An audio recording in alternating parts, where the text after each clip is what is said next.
இப்போ நம்ம வந்து குண்டாயிட்டோன்னா நமக்கு ஒரு குண்டானவங்களுக்கு ஒரு மனநிலை இருக்கும், ஒரு ஆசைகள் இருக்கும். இப்போ குண்டாயிட்டா அந்த ஆசைகள் வந்து உங்களை குண்டாகவே இருக்க வைக்கும், ஒல்லியாக விடாது. குண்டாயிட்டா என்னாகும்?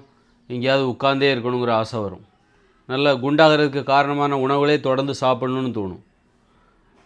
அந்த ஆசைகள் உங்களை குண்டாகவே இருக்க வைக்கும்.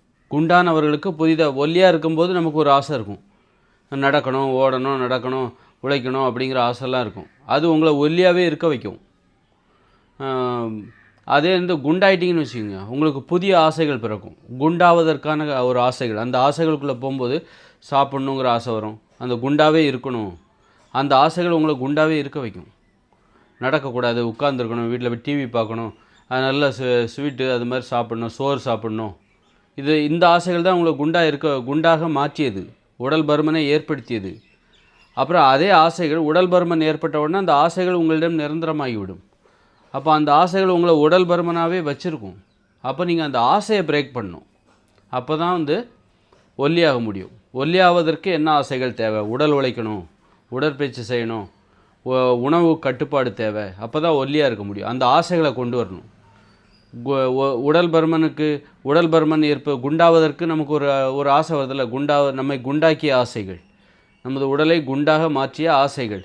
அந்த ஆசையை விரட்டணும் முதல்ல. அந்த ஆசையை விரட்டினா புதிய ஆசைகள், ஒல்லியாக இருப்பதற்கான ஆசைகளை அங்கே கொண்டு வரணும். அதுக்கு நம்ம பழக்கப்படுத்தும் போது தான் அப்போ தான் நம்ம உடம்பு ஒல்லியாக மாறும். அதனால் குண்டாகிறது எப்படி? மனசில் ஆசையை வச்சுக்கிட்டு நல்லா சாப்பிட்ணும், குண்டாகுவதற்கான ஒரு ஆசை இருக்கலாம், அந்த ஆசையை மட்டும் வச்சுக்கிட்டு ஒல்லியாகணும்னா ஒல்லியாக முடியாது. நல்லா படுத்து கிடந்து டிவி பார்க்கணும், ஒரு வேலையும் செய்யக்கூடாது, ஆனால் ஒல்லியாகிடணும். ஒரு வேலையும் செய்யக்கூடாது, வேலைக்கு சாப்பாடு வரணும், நடக்கக்கூடாது, உடற்பயிற்சி செய்யக்கூடாது, நல்ல ருசியான உணவுகளை சாப்பிட்ணும், சோறு சாப்பிட்ணும்.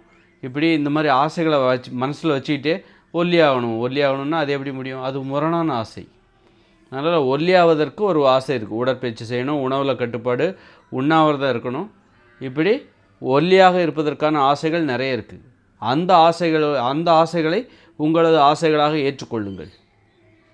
அப்போ தான் வந்து நீங்கள் குண்டாவதற்கான ஆசைகள் உங்களை விட்டு விலகும். அப்போ தான் நீங்கள் ஒல்லியாக முடியும்.